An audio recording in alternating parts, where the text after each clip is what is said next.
주신 하나님의 말씀은 디모데전서 6장 1절, 2절, 9절만 우리가 한 목소리로 읽겠습니다.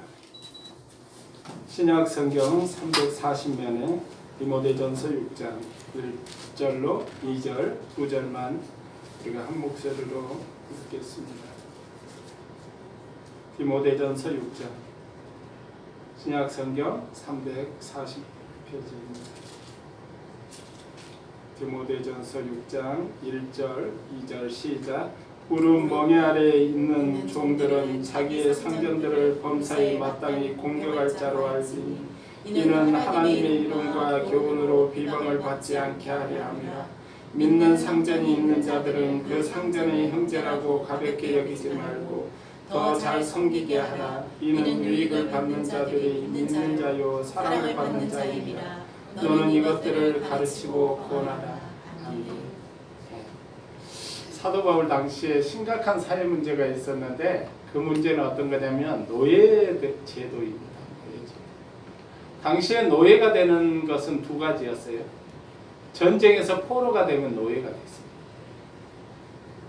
전쟁에서 포로가 되어서 끌려가면 가족들을 만날 수도 없고 고국으로 돌아갈 수도 없고 그냥 짐승과 같이 그렇게 노예로 살아갈 수밖에 없었습니다. 또 한 가지는 빚이 많이 져서 갚을 능력이 없을 때 노예가 됐어요. 그래서 돈 때문에 노예가 된 거죠. 그래서 당시에 로마 시대에 가장 노예가 많을 때는 일반인보다 노예가 4배나 많았다는 거예요. 그러니까 한 사람이 네 사람 정도 종을 거느리고 다녔다. 그들의 만약에 거여가였을 때 그 노예로서 주인 말을 안 들었다든가 주인이 이 노예는 나에게 반역을 했다 이렇게 고발을 당하면 곧장 격투장으로 끌려갔습니다. 그리고 사자와 대결을 시키고 검투사들과 대결을 시켰어요.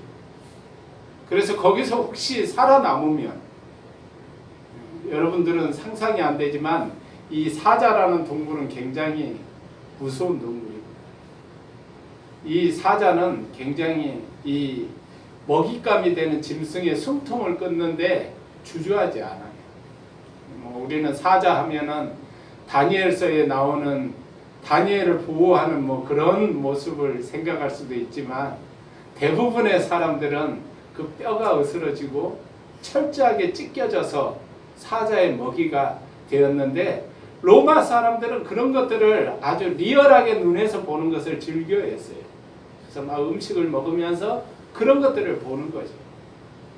그런데 이제 문제는 교회에도 주인들도 있었지만 기부인도 있었고 또 신사들도 많았다는 거예요. 베레아 사람들은 신사적이어서 그렇게 말하는 것처럼 그런 주인들도 교회에 나왔지만 노예들도 많이 나왔다는 거예요.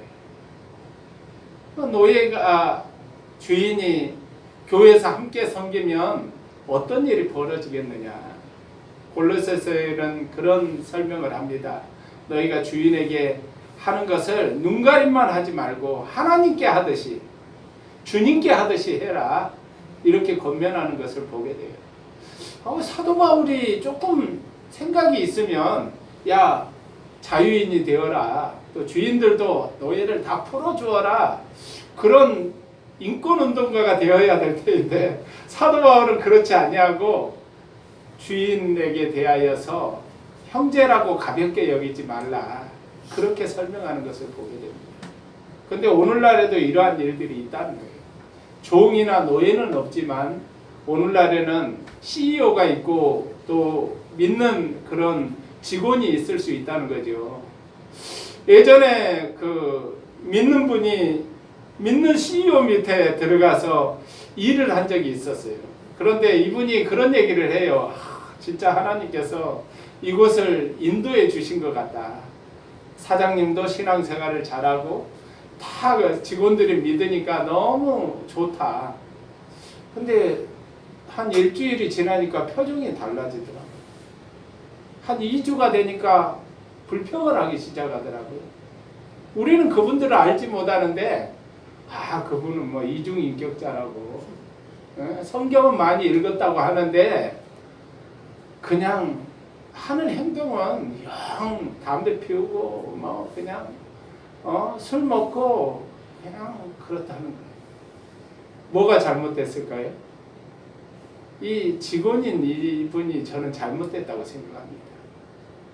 그분이 예수를 믿는다고 하면 사원으로서 자기 역할만 충실히 하면 되지 신앙을 그가 저울대 위에 놓고 판단할 일이 아니라는 거예요. 우리는 자신도 어물이 많은데 늘 남의 잘못된 점이 사장이면서 저래? 장로면서 저래? 이런 부분이 있다는 사실이에요. 저도 예전에 그랬거든요. 저희 그 사장님이 장로님이었어요. 여의도의 그 큰 교회의 장로님이었어요.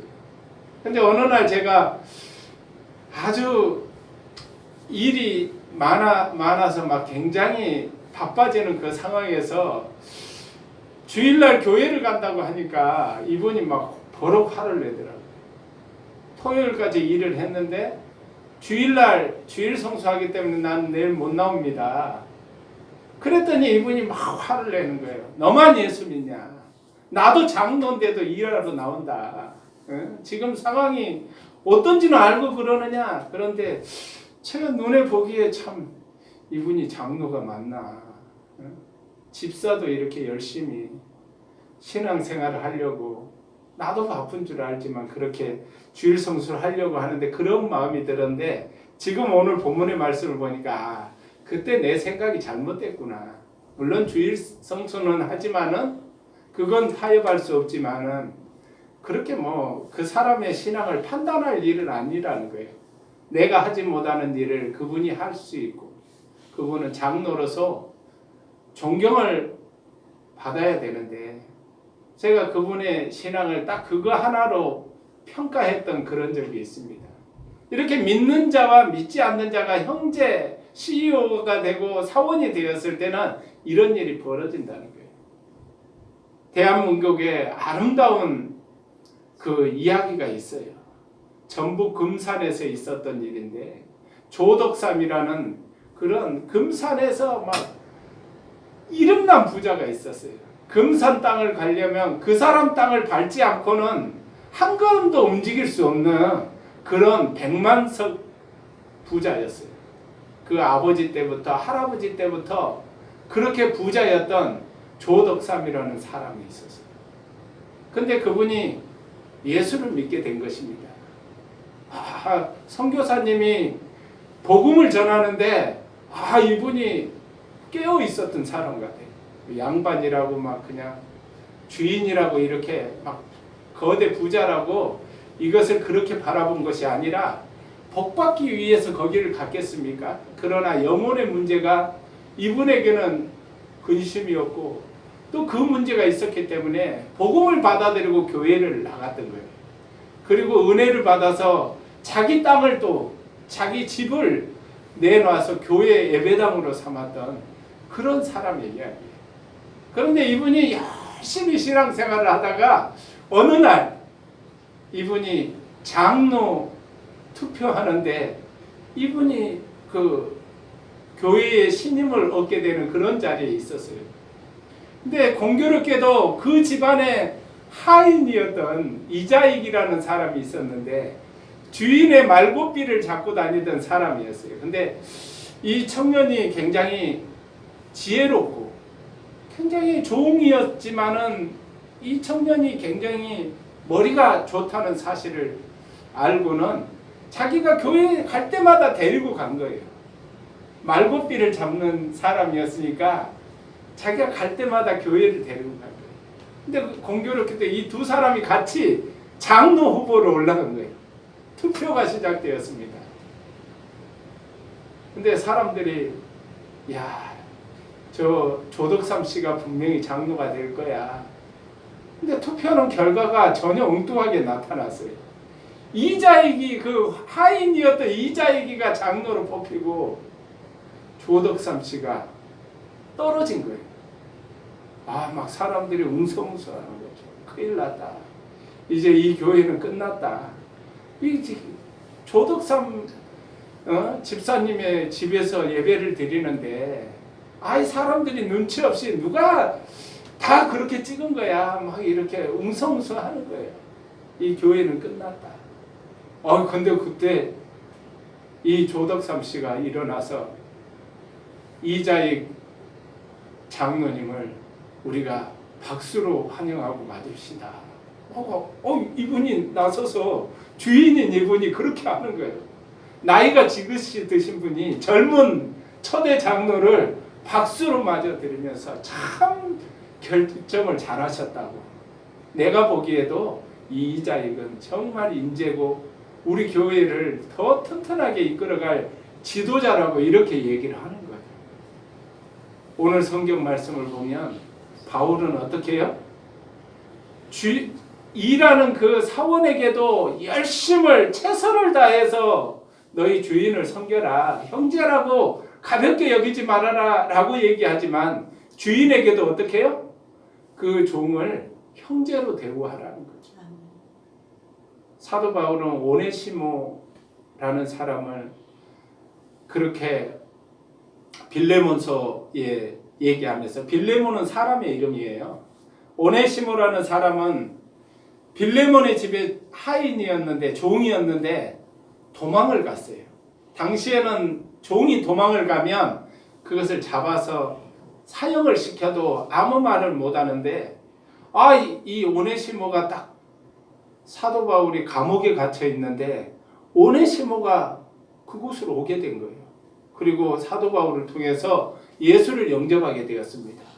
사도 바울이 이 오네시모를 자기 옆에 두고 일꾼으로 쓸 수 있지만은 이 빌레몬에게 편지를 써요.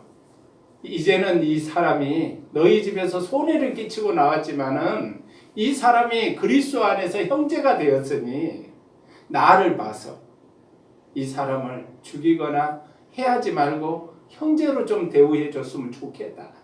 하나님의 사랑이 그에게 있고 하나님의 구원이 그에게 있다 라고 장문의 편지를 써서 보냅니다.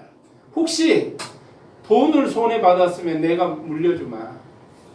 네가 이 사람에게 대해서 어떤 문제가 있으면 내가 그것을 갚아주마. 나에게 정말 유익한 사람이다. 이 사람이 변화되었다. 이걸 편지로 써서 보낸 것처럼 당시에 1910년도에 종과 하인이 같이 예배를 드린다는 건 상상을 할 수 없는 일인데 종이 장로가 되고 주인이 떨어졌다는 것은 이거는 도저히 받아들일 수가 없는 일이거든요. 왜냐하면 하인은 똑같은 사람으로 취급된 것이 아니라 좀 저급한, 좀 사람으로 대우할 수 없는, 그래서 물건과 같이 취급했어요. 목사님이 어렸을 때도 나이 많은 그런 어른들이 젊은 분들에게도 아유 도련님 다녀오셨습니까? 그렇게 하면 이 젊은 사람들이 자네 오랜만이네 이렇게 얘기를 했거든요. 잘 지내고 있는가? 어린애가 지금 같으면 한 대 탁 때릴 것 같은 그런 버르장머리 없는 일인데 예전에는 그랬어요. 예전에는 목사님이 어렸을 때도 많이 이렇게 사회가 바뀌었는데도 양반을 따지고 쌍놈을 따졌거든요. 지금도 뭐 그런 어른들이 있다고 그래요. 근데 우리는 하나님 안에서 잊지 말아야 됩니다. 하나님 안에서 우리가 변화되고 성장되는 것이 우리가 누군가의 신앙을 판단하라고 세운 것이 아니라 믿음이 좋을 수도 있습니다. 또 영적으로 경건할 수도 있습니다. 그러나 또 다른 곳에서는 연약할 수 있다는 걸 알아야 돼요. 사람은 놀랍게도 굉장히 영적 교만에 대해서 잘 깨닫지 못해요. 그래서 사람을 쉽게 판단하죠. 그것이 마치 자기가 머리가 좋아서 그렇다라고 생각합니다. 첫 보면 아는 거예요. 아이고 저 사람은 신앙생활을 저렇게밖에 하지 못하는구나. 11조도 못 드리는구나. 감사헌금도 못하는구나. 주로 이 돈 문제를 가지고 신앙을 평가하기도 하고 어떤 사람은 어떻게 해요? 주일 성수를 못하는구나 이런 것으로 평가하기도 합니다. 그러나 우리는 잊지 말아야 돼요. 성경은 우리에게 뭐라고 말씀하시느냐? 내 종을 평가하지 말라는 거예요. 평가는 누가 해요? 하나님이 하셔. 내가 할 일은 뭐냐면 내 할 일을 열심히 하면 되는 거예요. 내 할 일을. 종업원으로서 내가 할 일을. 그냥 저렇게 신앙생활을 하냐. 물론 그런 생각이 들 수밖에 없는 사람도 있어요. 권사님인데 뭐 무당을 찾아다닌다든가 뭐 이런 사람들의 이야기를 들으면 괜히 막 속에서 우라가 치밀기도 하고 그렇기도 하지만은 그게 다가 아니라는 사실을 깨닫고 나는 저러지 말아야지. 나는 바르게 신앙생활을 해야지. 그것이 우리에게 주는 유익이고 교훈이라는 사실을 잊지 말아야 됩니다. 하나님 안에서 우리의 삶이 어떠한가 우리 자신을 들여다봐야 돼요. 놀랍게도 이 조덕삼이라는 이분은 훗날에 장로가 되었어요. 그 다음 해에 장로 투표에서 압도적인 지지로 이분이 장로로 추대되게 된 겁니다. 근데 이분이 장로가 되면서 한 가지 일을 해요. 이 자기 집의 종이었던 이자에게를 신학교를 보내요. 평양 장로교 신학교를 보냅니다. 야, 그리고 거기에서 생활할 수 있는 돈을 마치 자식에게 보내듯이 거기서 생활할 수 있는 생활비를 보내서 이 이자익 청년을 열심히 돕습니다. 그리고 이 이자익이 졸업하게 될 때 목사 안수를 받게 되는데 그때 이 조덕삼이라는 분은 이자익을 자기 교회 담임 목사님으로 청빙을 해요. 그래서 종이었던 이자익은 담임 목사님이 되고 금산교회 3대 목사가 되고 이 조덕삼은 열심히 장로로서 그 이자익의 사역을 돕게 되어서 한국교회에서 그 장로교 총회장을 수도 없이 지내고 이분이 큰 목회를 하고 그 자녀들을 미국까지 유학 보내서 많은 목회자를 배출하는 명문 가족이 되고 그러면 조덕삼 씨는 어떻게 되게 되었나? 그 후손들이 의사, 박사 그리고 국회의원이 되는 얼마 전에 국회의원 선거가 있었잖아요. 그 민주당의 조세영이라는 국회의원이 그분의 자녀예요. 손자입니다.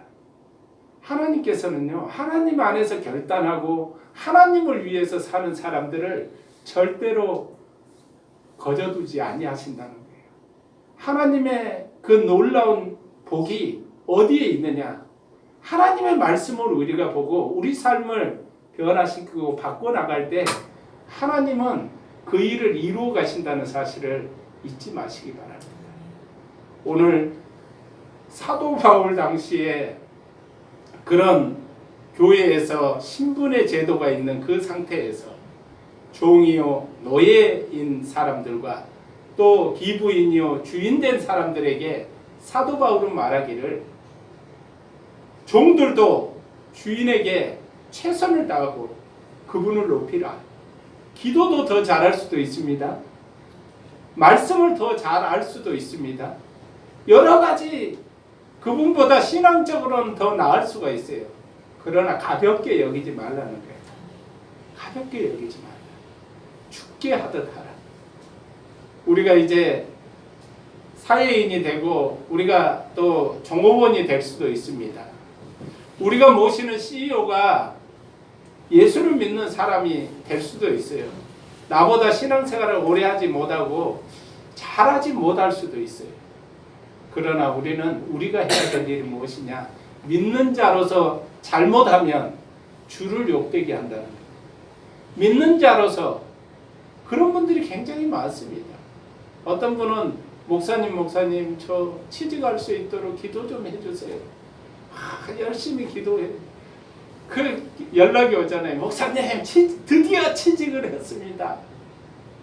일주일이 되면 너무 힘들어. 돈 버는데 힘들지 않을 수가 없거든요. 그 사람 꼴보기가 싫어. 뭐 그냥 정말 인간적이지 않아. 뭐 여러 가지 얘기를 하게 돼요.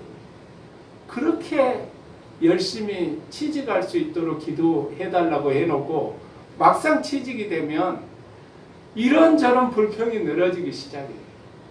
우리의 삶은 그렇습니다. 하나님 안에서 하나를 잊지 말아야 돼요. 주님께 소원한 일을, 그 일을 이루기 위해서 최선을 다하는 우리들의 삶의 자세가 중요하고 우리들의 그런 모습이 중요하다는 사실을 잊지 마시기 바랍니다. 내가 CEO가 돼도 믿는 행적에 대하여 가볍게 여기지 아니하며, 내가 종업원이 돼도 믿는 그 CEO에 대하여 가볍게 여기지 않는 것입니다. 서로를 너무 친하다 보면 실수할 수 있습니다. 서로를 너무 친하다 보면 허물 없이 이게 좋은 것일 수 있지만 사실은 그것이 선을 넘을 수 있거든요. 그러나 우리가 믿는 자의 자세는 뭐냐면 선을 넘지 않는 거거든요. 그냥 예능 제목 같기도 하는데, 그죠? 선을 넘지 않는 거 매우 중요하다는 사실. 우리는 우리 말 하나, 행동 하나가 주를 욕되기도 하고 주께 영광이 되기도 한다는 사실을 잊지 마시기 바랍니다. 제가 처음에 얘기했던 그 사원은 결국은 욕을 하면서 그 회사를 그만두게 되었어요. 그리고는 취직을 못하는 것입니다. 하나님 안에서 잊지 말아야 됩니다. 우리가 믿는 자일지라도 판단자는 아닙니다. 우리를 하나님께서 믿는 자로 세웠으며 은혜를 우리에게 그만큼 신앙생활을 잘할 수 있도록 하나님께서 세우셨으면 그만큼 감사해야 돼요. 여러분 지난 일주일 동안 많이 감사하셨습니까? 뭘 감사했냐고요? 코로나19에 걸리지 않도록 하나님이 지켜주신 것에 대해서. 이것이 특정인만 걸리는 것이 아니라 우리가 대중교통을 이용하고 생활을 하면서 그냥 쉽게 걸릴 수 있는 일이에요. 왜냐하면 이것은 쉽게 사람과 사이에서 전파될 수 있는 그런 것이기 때문이에요.